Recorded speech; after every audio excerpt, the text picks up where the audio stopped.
Lubang hitam adalah objek paling misterius di alam semesta. Ada singularitas yang tidak dapat dijelaskan di pusat lubang hitam. Istilah singularitas ini pernah 2 kali disebut dalam astronomi. Salah satunya adalah lubang hitam, lainnya adalah Big Bang. Jika memang ada singularitas, mungkinkah lubang hitam itu adalah alam semesta dan alam semesta adalah lubang hitam? Apakah kita hidup di lubang hitam? Terkait misteri lubang hitam, kita harus mulai dari awal. Menelusuri lubang hitam. Menurut astronom, lubang hitam adalah hasil dari ledakan bintang, tetapi tidak semua bintang menjadi lubang hitam setelah meletus. Pandangan populer saat ini adalah bahwa bintang memiliki 3 kondisi setelah meletus. Pertama adalah bintang katai putih. Katai putih terbentuk setelah ledakan sebuah bintang yang memiliki massa antara 0,5 dan 8 massa matahari. Kedua adalah bintang neutron yang terbentuk setelah ledakan bintang dengan massa antara 9 dan 25 massa matahari. Ketiga adalah lubang hitam. Lubang hitam akan terbentuk setelah ledakan sebuah bintang dengan massa lebih besar dari 25 massa matahari. Massa matahari sangat besar, 330.000 kali lebih besar dari massa bumi, dan lebih mengerikan lagi jika ditambah dengan 25 massa matahari. Setelah ledakan benda angkasa dengan massa yang begitu besar, semua lingkaran luar akan terlempar keluar. Hanya tersisa bagian inti yang dengan cepat berkontraksi dan runtuh di bawah aksi gravitasinya sendiri. Pada saat demikian, gaya kuat antara neutron tidak berfungsi hingga akhirnya menghasilkan lubang hitam. Singularitas gravitasi dipertimbangkan di alam relativitas umum, di mana kepadatan tampak menjadi tak terbatas di pusat lubang hitam. Di dalam astrofisika dan kosmologi, sebagai keadaan paling awal dari alam semesta selama Big Bang. Menurut teori relativitas umum, benda-benda angkasa masif akan membuat ruang waktu di sekitarnya mengalami pembengkokan. Namun pada singularitas itu tidak hanya melengkung, tetapi kelengkungan ruang waktunya nyaris tak terbatas. Mungkin kita bisa memahaminya dengan melihat gambar ini. Apa yang disebut kelengkungan ruang waktu tak terhingga itu? Seumpama singularitas menggali sebuah lubang yang tak terhingga dalamnya. Lubang ini tidak berujung. Sampai-sampai cahaya juga tidak bisa keluar pada singularitas ini. Lalu kemana perginya cahaya itu? Salah satu teori mengatakan bahwa karena gaya gravitasi lubang hitam terlalu besar, ia membelokkan waktu ke dimensi spasial, sehingga cahaya itu kemungkinan kembali ke masa lalu atau masa depan. Inilah sebabnya mengapa kita tidak dapat melihat cahaya di luar lubang hitam, karena setelah cahaya jatuh ke dalam lubang hitam, ia tidak lagi berada di ruang waktu saat itu. Bagaimana jika cahaya jatuh ke lubang hitam primordial? Lubang hitam primordial adalah lubang hitam yang terbentuk dalam beberapa ratus juta tahun pertama Big Bang. Jadi, mungkin saja cahaya kembali ke ruang dan waktu lebih dari 10 miliar tahun silam. Sebelumnya perlu mata ketiga tegaskan, ini semua adalah dugaan. Karena relativitas umum tidak berlaku pada singularitas, bahkan ilmuwan paling otoritatif pun tidak tahu apa yang terjadi di dalam lubang hitam. Tetapi deskripsi lubang hitam juga tidak sepenuhnya tanpa dasar ilmiah. Bagaimana awal ceritanya manusia menemukan lubang hitam? Proses penemuan awalnya diprediksi menggunakan matematika. Einstein menerbitkan teori relativitas umumnya pada tahun 1915. Beberapa bulan kemudian, fisikawan dan astrologi Jerman Karl Schwarzschild mengemukakan solusi eksak dari persamaan medan Einstein atau teori relativitas umum ini, menunjukkan bahwa secara teoritis terdapat sebuah titik dengan volume yang sangat kecil, kerapatan dan gravitasi yang tidak terbatas di sekeliling titik lubang akan menghasilkan antarmuka dan objek apapun, termasuk cahaya tidak akan pernah bisa lepas darinya selama melintasi antarmuka ini. Rumusnya terlihat seperti ini. Schwarzschild mendapati ketika singularitas pada R sama dengan 0, pada titik ini, kelengkungan ruang waktu akan menyebar hingga tak terbatas. Menurut Schwarzschild, mungkin ada semacam bola ajaib di alam semesta. Siapapun yang melewati bola ajaib itu akan langsung ditarik oleh gravitasi dan bahkan cahaya pun tidak bisa lepas dari bola ajaib itu.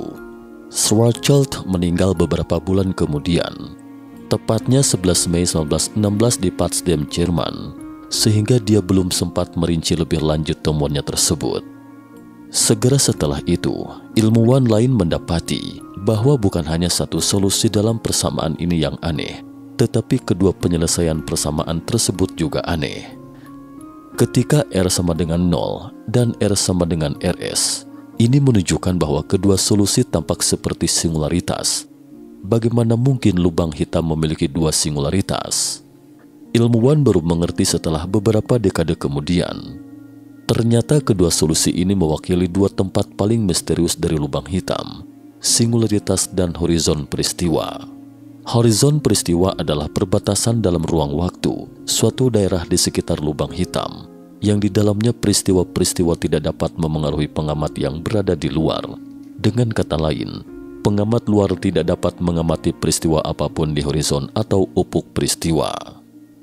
Ini mudah dipahami, karena gaya gravitasi di lubang hitam sangat besar sehingga cahaya pun tidak bisa lolos darinya. Tentu saja, pengamat di luar lubang hitam tidak dapat melihat apa yang terjadi di dalam. Tetapi pertanyaannya, jika memang gravitasi lubang hitam begitu kuat, akankah ia menarik semua yang ada di sekitarnya? Jika ada lubang hitam tidak jauh dari tata surya, akankah tata surya akan mengalami bencana? Bukan begitu pemahamannya. Jangankan di luar tata surya, meski ada lubang hitam kecil di tata surya juga tidak masalah. Misalnya, menurut persamaan jari-jari Schwarzschild atau jari-jari gravitasi, menekan bumi menjadi sebuah bola kecil dengan diameter 15 mm akan membentuk lubang hitam kecil. Lubang hitam kecil ini tetap akan berputar mengelilingi matahari. Tetapi jika ada kehidupan cerdas lain di tata surya pada saat seperti ini, mereka akan segera menemukan bahwa bulan terlihat aneh, seakan berputar di sekitar titik masif. Jika makhluk luar angkasa memiliki teknologi super canggih, mereka akan mengetahui hal itu dikarenakan ada lubang hitam kecil di tengah orbit bulan. Hal ini menunjukkan bahwa jangkauan maksimum yang dapat dipengaruhi oleh singularitas lubang hitam adalah batas radius Schwarzschild, jadi tak perlu khawatir, kecuali suatu objek bertabrakan dengan lubang hitam. Jika tidak, lubang hitam tidak akan menarik benda-benda di sekitarnya. Untuk diketahui, radius Schwarzschild sering disebut juga sebagai batasan, di mana tidak ada jalan untuk kembali, karena pada radius ini, kecepatan lepas akan sama dengan kecepatan cahaya, sehingga semua yang masuk akan terperangkap.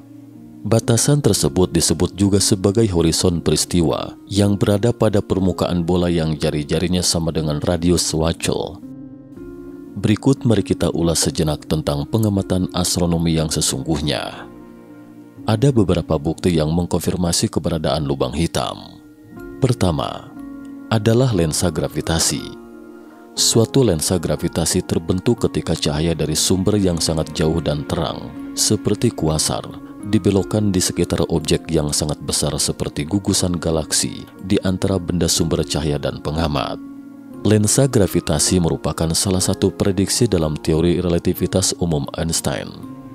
Meski teori relativitas umum dipublikasikan pada 1915, namun beberapa tahun sebelumnya, pada 1912, Einstein memprediksi pembengkokan cahaya.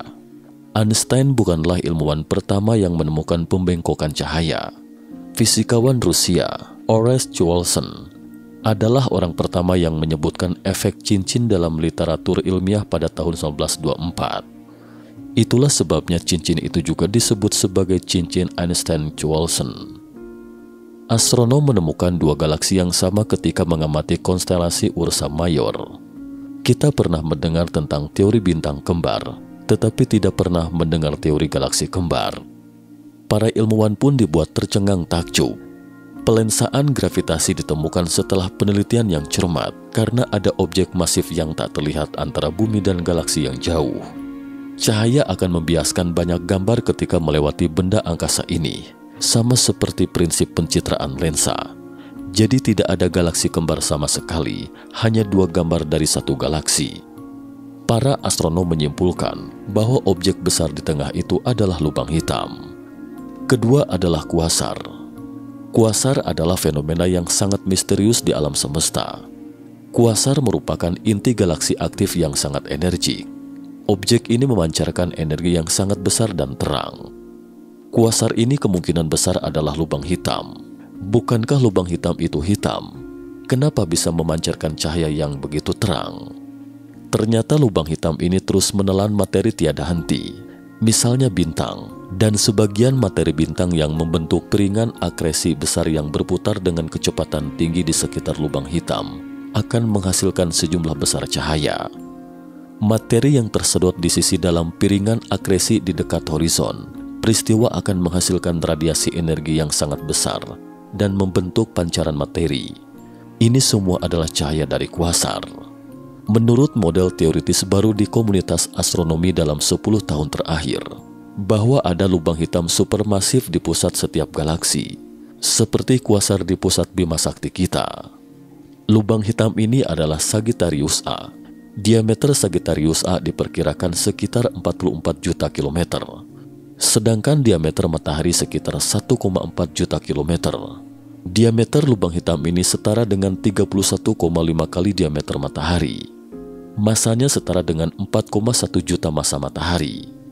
Sekilas terdengar mengerikan mendengar angka 4,1 juta untuk massa matahari ini, tetapi sebenarnya Sagittarius A tidak terbilang lubang hitam supermasif. Tapi itu pasti hal yang baik bagi makhluk galaksi.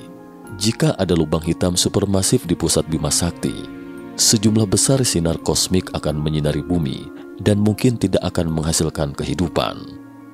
Sebenarnya masih ada berbagai model lain tentang kuasar, seperti hipotesis dari lubang putih, hipotesis antimateri dan sebagainya. Tetapi teori atau pandangan yang paling umum adalah bahwa kuasar adalah semacam lubang hitam. Lalu, pernahkah manusia benar-benar mengamati lubang hitam? Jawabannya, ada ternyata.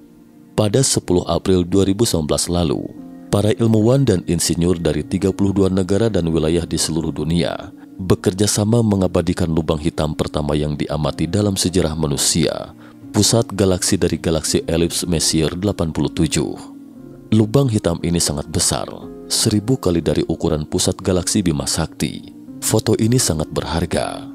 Ia menunjukkan horizon peristiwa lubang hitam M87 dikelilingi oleh lingkaran cahaya, menunjukkan ia sedang melahap materi. Penemuan lubang hitam supermasif M87 adalah suatu prestasi dalam sejarah astronomi. Karena itu menegaskan adanya lubang hitam, sekaligus menunjukkan bahwa solusi Schwarzschild memang memiliki intens yang bersesuaian di alam semesta. Ini benar-benar mengesankan. Hanya melalui persamaan Einstein memungkinkan untuk memprediksi suatu fenomena fisik atau sesuatu yang terjadi di alam semesta. Einstein memang ilmuwan hebat dalam sejarah manusia. Keberadaan lubang hitam membuktikan adanya singularitas di alam semesta. Bahkan penemuan ini juga sekaligus mengfalsifikasi bahwa alam semesta berawal dari singularitas Big Bang. Para astronom mengemukakan sebuah pertanyaan yang lebih menarik. Mungkinkah alam semesta kita adalah sebuah lubang hitam besar? Dan ternyata memang ada cara untuk menjawab pertanyaan ini, yaitu dengan persamaan Schwarzschild. Para astronom memperkirakan total massa alam semesta adalah M sama dengan 10⁴ kg. Dan dari metode substitusi, terhitung bahwa jari-jari atau radius Schwarzschild adalah 150 miliar tahun cahaya. Jari-jari sebenarnya dari alam semesta yang dapat kita amati saat ini adalah 46,5 miliar tahun cahaya. 150 miliar lebih besar dari 46,5 miliar. Jadi alam semesta kita mungkin memang merupakan sebuah lubang hitam besar. Pertanyaan selanjutnya, jika alam semesta adalah lubang hitam, lalu di mana singularitasnya? Menurut pengamatan saat ini, kelengkungan ruang waktu alam semesta nyaris mendekati nol. Artinya, alam semesta sekilas tampak datar. Jika alam semesta memiliki singularitas, seharusnya kita dapat mengamati sebuah zona ruang waktu yang sangat aneh. Tetapi kemanapun kita melihat di alam semesta, kita tidak menemukan zona seperti itu. sehingga para ilmuwan cenderung berpikir bahwa alam semesta tidak memiliki singularitas. Tetapi ini belum final, karena radius Schwarzschild di alam semesta mencapai 150 miliar tahun cahaya. Jadi ada kemungkinan kita berada di tepi alam semesta, terlalu jauh dari titik singularitas, dan tidak akan pernah terlihat singularitas, sehingga tidak bisa mengesampingkan hipotesis bahwa alam semesta adalah lubang hitam. Di penghujung video, coba kita telusuri sejenak dugaan yang lebih imajinatif. Fisikawan terkenal Stephen Hawking mengemukakan bahwa lubang hitam tidaklah abadi. Lubang hitam memiliki siklus kehidupan seperti yang kita alami. Lubang hitam mengalami penguapan lalu menyusut karena memancarkan radiasi. Fisikawan Stephen Hawking menggunakan mekanika kuantum untuk memprediksi partikel-partikel kuantum perlahan-lahan akan bocor keluar dari lubang hitam yang sekarang disebut radiasi Hawking. Apa yang terjadi jika lubang hitam itu sepenuhnya menyusut?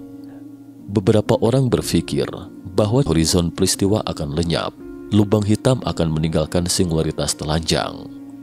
Seperti apa singularitas telanjang itu? Beberapa ilmuwan mengatakan bahwa kelengkungan ruang waktu di lubang hitam akan menjadi nol, ruang waktu akan menjadi datar. Ruang waktu yang datar sekilas terdengar familiar. Bukankah itu alam semesta kita? Apakah ini wujud alam semesta yang sebenarnya? Tidak ada yang bisa memberikan jawaban pasti, tetapi menurut pengamatan saat ini, alam semesta memang tampak sedikit seperti lubang hitam setelah mengalami penguapan. Ada lubang hitam di alam semesta, dan ada alam semesta di lubang hitam. Ini ibarat ada yang mengatakan bahwa manusia diciptakan oleh alien. Lalu siapa yang menciptakan alien? Alien diciptakan oleh alien lain dan seterusnya, sehingga jatuh ke dalam lingkaran tak berujung, tidak pernah berakhir. Karena itulah, sains harus menghindari siklus sebab akibat ini. Jadi para ilmuwan mengatakan bahwa alam semesta kita bukan lubang hitam. Big Bang mungkin berasal dari lubang putih. Lalu apa itu lubang putih? Ini adalah teori yang jauh lebih aneh dan spektakuler. Bagaimana pendapat teman-teman? Cukup sekian dulu topik kita hari ini. Terima kasih atas perhatiannya.